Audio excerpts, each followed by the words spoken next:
নমস্কার স্যার, সংবাদ আবির্ভাবে স্বাগত। নমস্কার নমস্কার।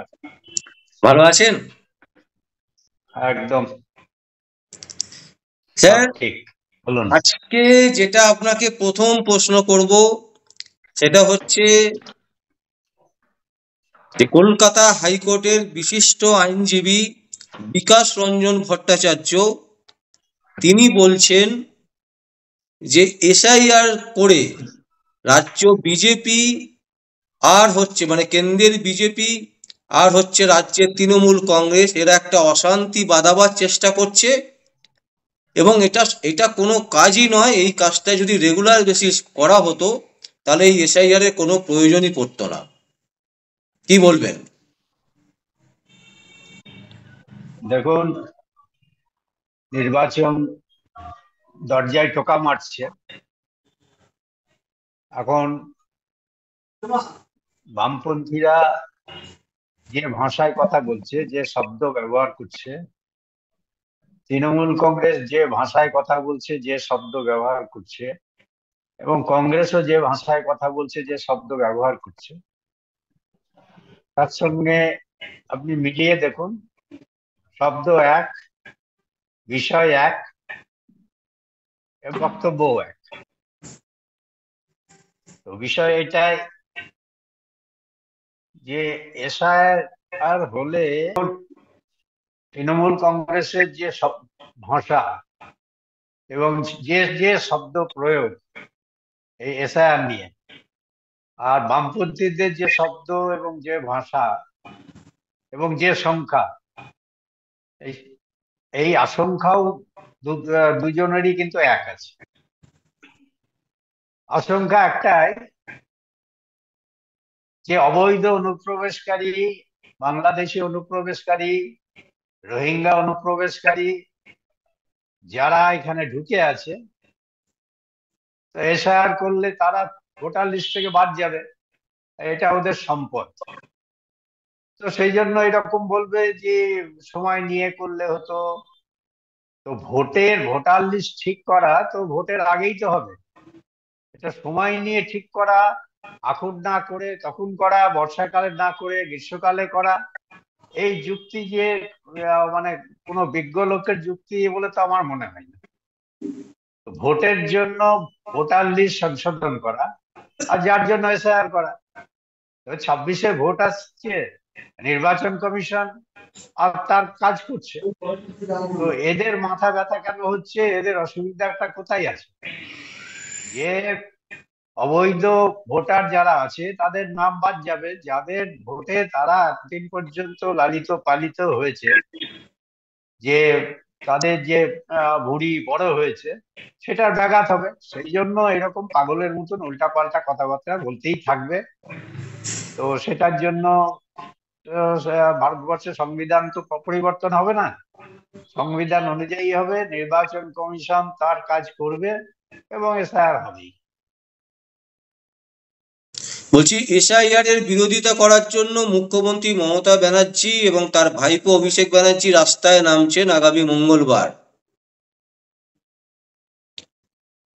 এই মমতা ব্যানার্জি তো এসআইআর করার জন্য, অর্থাৎ অনুপ্রবেশকারী ভোটারদের বাদ দেওয়ার জন্য, বাংলাদেশি যারা অনুপ্রবেশকারী আছে তাদের চিহ্নিত করার জন্য, তাদেরকে চিহ্নিত করে দেশ থেকে বার করার জন্য পার্লামেন্টে হই হাল্লা শুরু করেছিল এবং পার্লামেন্টে কাগজ ছোড়াছুড়ি করেছিল।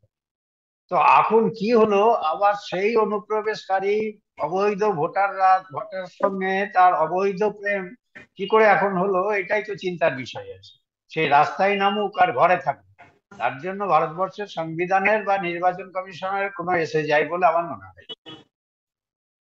কিন্তু অনেকে বলছেন স্যার যে এইভাবে সরাসরি নির্বাচন কমিশনের বিরুদ্ধে যুদ্ধ ঘোষণা বলা যেতে পারে। যেভাবে মমতা ব্যানার্জি এবং তার ভাইপো আক্রমণ করছেন, তাদের বিরুদ্ধে কোনো রকম স্টেপ কেন নেওয়া হচ্ছে না? দেখুন, স্টেপ নেওয়া না নেওয়া কি করবে সেটা নির্বাচন কমিশনই ঠিক করবে, এবং কিভাবে স্টেপ নেবে, স্টেপের যে পরিণাম কি হবে সেটা আইন বলবে, নির্বাচন কমিশন ভাববে। তো কেন নিচ্ছে না, কিসের জন্য নিচ্ছে না, তো সেটা নির্বাচন কমিশনই বলতে পারবে।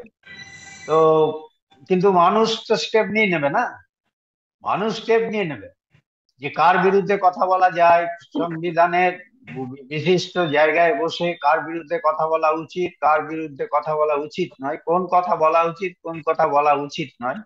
কারণ সে তো শপথ নিয়ে সে মন্ত্রী হয়েছে বা মুখ্যমন্ত্রী হয়েছে, তো শপথ নিয়েই সেই এমপি হয়েছে। তো এমপি তার যে তকমাটা লেগেছে তার আগে তাকে শপথ নিতে হয়েছে, সেই শপথ নেওয়ার সময় সে কি কি বলেছিল সে এখন ভুলে গেছে। তো সেই 1 নম্বর। 2 নম্বর হচ্ছে যখন মৃত্যুর কাছাকাছি চলে আসে তখন মানুষ তো প্রলাপ বকেই, তখন প্রলাপ বকছে, এই প্রলাপ ছাড়া এটা কিছুই নয়। তো এটার জন্য নির্বাচন কমিশন যেমন চিন্তিত নয়, এটার জন্য ভারতবর্ষের নাগরিকরাও চিন্তিত নয়। বলছি অনেকে বলছেন যে এই মাঝ রাস্তায় যদি এটাকে বন্ধ করে দেয় সেক্ষেত্রে কি হবে? আরে বন্ধ করবে কেন? আবার তো কিছু নয়, যদি অনেকে বলছে মানে তার অনেকের মধ্যে চিন্তা আছে যে এসআইআর বন্ধ হয়ে গেলে পরে তো আবার এই দুর্নীতিবাজ, এই পুকুর চুরি যারা করেছে, চাকরি চুরি, বাড়ি চুরি, কয়লা চুরি, পায়খানা চুরি, যারা নারীদের সম্মান নিয়ে যারা ছিনিমিনি খেলেছে এতদিন, তাহলে তারা আবার ফিরে আসবে, এই আশঙ্কা সাধারণ মানুষ করছে। সেই জন্য তারা একটু আশঙ্কার মধ্যে আছে যদি বন্ধ করে দেয়। তবে এটা ঠিক, এটা নতুন ভারতবর্ষ, এই ভারতবর্ষের সংবিধানকে কিভাবে কার্যকর করতে হয় সেটা নির্বাচন কমিশন খুব ভালো করেই জানে, আর সেটা করবে এইটুকু আমাদের আশা। আর এই যে মানে কলকাতা হাইকোর্টের যারা বাম ঘেঁষা আইনজীবীরা আছেন তারা যে বক্তব্যগুলো দিচ্ছেন এতে সাধারণ মানুষ বিভ্রান্ত, তাদেরকে কিভাবে আপনারা মানে ইয়ে করবেন? মানে তারা তো রীতিমতো ভয় পেয়ে আছে। না না, তারা কি বক্তব্য রাখছে? এই যে বলছে যে আপনারা এটাতে ঝামেলা বক্তব্য, করার জন্য করছেন, আপনারা রাজ্য থেকে হিন্দুদের নাম বাদ দিয়ে দিতে চাইছেন।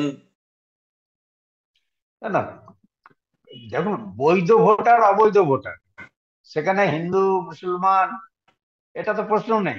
যারা অবৈধভাবে এখানে বাস করছে আহ, তারা ভোটার লিস্ট থেকে বাদ যাবে। তো এর মধ্যে হিন্দু মুসলমান বিষয়টা যারা নিয়ে আসছে, তারা ভারতবর্ষে হিন্দু মুসলমান এই বিভেদ সৃষ্টি করতে চাইছে।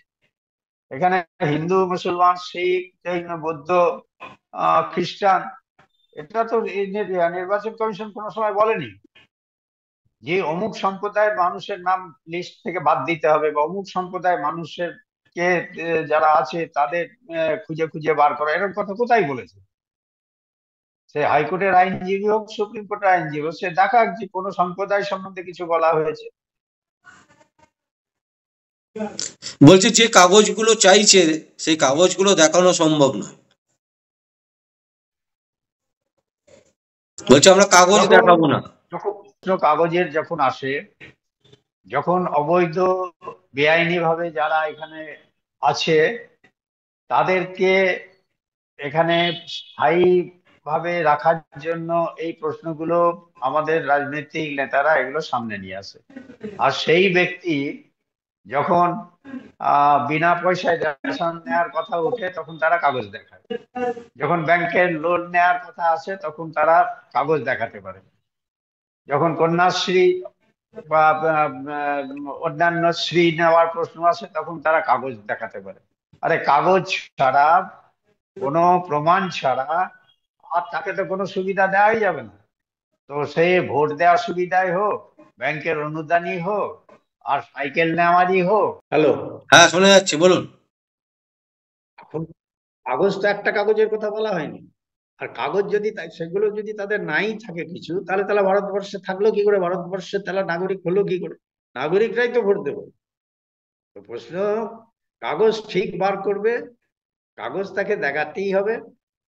তো মাঝে মাঝে বাজার যখন এনআইএ বা সিএ এর জন্য যখন কথা বলছিল তখনও তারা বলেছিল আমরা কাগজ দেখাবো। তো দেখাবো না এই যে বিষয়টা, সেটা তো ভারতবর্ষের সংবিধান মেনে নেবে না। সংবিধানে যেটা বলছে সেটা তাদের করতেই হবে, এবং সেটা করিয়েই ছাড়বে। নির্বাচন কমিশন বিভিন্ন রকম অপশন দিয়েছে, বিষয় সুপ্রিম কোর্টে গেছে, সুপ্রিম কোর্টও কিছু সাজেশন দিয়েছে, আর সেই অনুযায়ী যা যা বলেছে সেগুলো করতে হবে। যদি না করে তাহলে ভোটার লিস্ট থেকে বাদ যাবে। দেখানো না দেখানো তার ইচ্ছা, সিদ্ধান্ত তো একটাই হবে, আর সিদ্ধান্ত নির্বাচন কমিশন নেবে। যদি সে বলে আমি দেখাবো না, ভারতবর্ষের আইন মানবো না, তাহলে যে এসআইআর এর যা কাজ, সেই কাজ করবে নির্বাচন কমিশন, বাদ যাবে। মানে বলতে চাইছি এসআইআর কোনোভাবে আটকাবে না, তাই তো? কোনো মতেই আটকাবে না, এসআইআর হবেই, আর এসআইআর হয়েই ভোট হবে। এসআইআর যতদিন পর্যন্ত কমপ্লিট না হচ্ছে ততদিন পর্যন্ত ভোটও হবে না, এটুকু দৃঢ় বিশ্বাস আমার আছে, আপনাকে আপনার মাধ্যমে সবাইকে জানাতে চাই। অসংখ্য অসংখ্য ধন্যবাদ স্যার, ভালো থাকবেন, নমস্কার, ভালো থাকবেন।